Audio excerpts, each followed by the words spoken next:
Are you preparing for the Recorded Consultation Assessment, also known as the RCA? This is a new form of assessment that replaces a clinical skill assessment.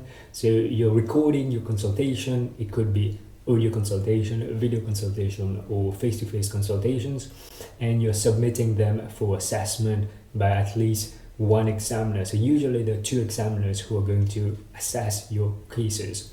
We're going to look at 3 common pitfalls that you need to be aware of and to avoid. If you're new to this channel, hi, my name is Dr. Erwin. I'm a GP registrar. My mission is to help doctors lead a happy and successful life. Every Thursday, I publish new video covering the subject of GP training, well-being, and high performance. The first one is submitting low challenge cases. Submitting low challenge cases would prevent you from scoring high if you're doing that, because the examiners are going to struggle to score you for the evidence that you show for clinical management, interpersonal skill, and data gathering. So it's very important to avoid sending low challenge cases. When I mean low challenge cases, it's important to look at what does that mean. There's a number of factors that affect whether a case is challenging or not. It could be related to the patient's medical problem. If the patient has a medical condition that's challenging, such as myasthenia gravis, rather than a condition like UTI. It could be related to the patient's agenda. If the patient has an unrealistic demand and you need to manage that expectation, then it makes the case more challenging. It could be related to other things. If there is safeguarding issues, children's safeguarding issues, then the case can become more meaty. So different ways that people can see whether a case is challenging or not. The rule of thumb is if an advanced care practitioner or a pharmacist could deal with this case, then this case is deemed not to be challenging enough to show your skills as a safe and independent GP. So if you're doing a case that's simple enough for an advanced nurse practitioner or a pharmacist could manage, then it's unlikely going to be a suitable case for your RCA. So avoid submitting these cases. The college has published a list of cases that are associated with low challenge, such as UTI, sinusitis, conjunctivitis, eczema. These cases are quite simple and there's not much challenge in these cases. The second pitfall is submitting follow-up cases. Follow-up cases are not suitable for the RCA because there's little history that you're taking. The history has probably been taken by somebody else or by yourself in a different consultation, and the examiner is going to struggle to get the whole picture. It's very difficult to score on data gathering, and the information is not clear for the examiner to be able to mark you.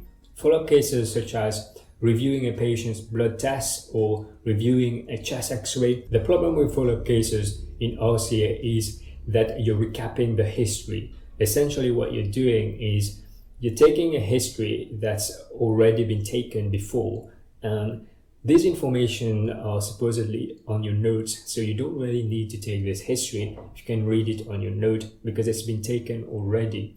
So it's a bit of artificial history taking there, and you don't actually have any diagnostic challenge of making a diagnosis and a plan. What you're doing is you're coming in the journey where it's already been started. So that's why it's difficult to mark in the RCA when you're submitting follow-up cases. So avoid submitting follow-up cases. Try to see whether you can see a new case with a new problem, because then you'll take it from start to finish. So that's why it's best to avoid any follow-up cases if you can. Last but not least is rush or incomplete clinical management. Many trainees fall in this pitfall, and the problem with not being able to complete your clinical management or rushing through your clinical management is going to affect your clinical management score.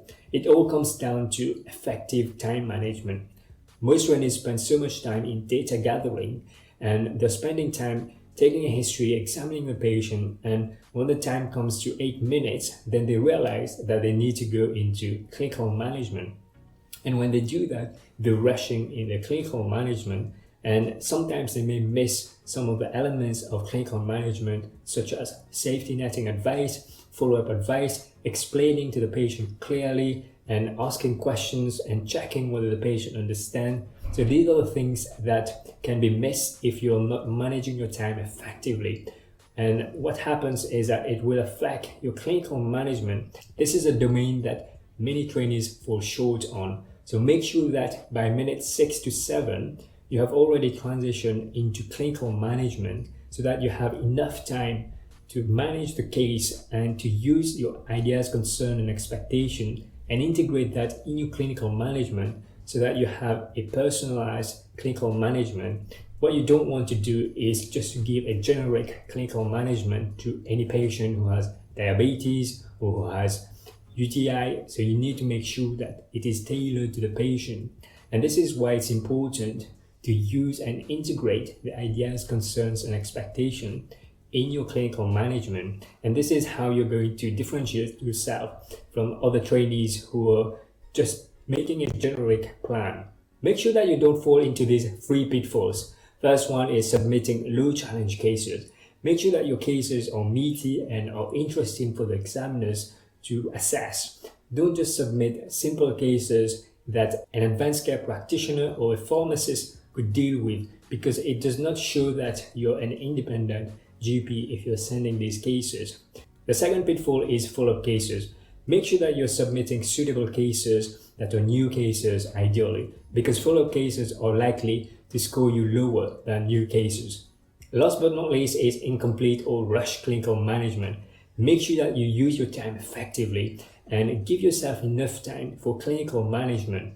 I hope you find this video useful. Thank you for watching this video until the end. If you have any suggestions or any comments, please let me know down in the comment section. If you enjoyed this video, make sure that you smash the like button. This encourages me to make more videos like this and help the YouTube channel to grow. If you have not already subscribed to this channel, make sure you subscribe and ring the bell so that you don't miss any future videos. Take care everybody, bye bye.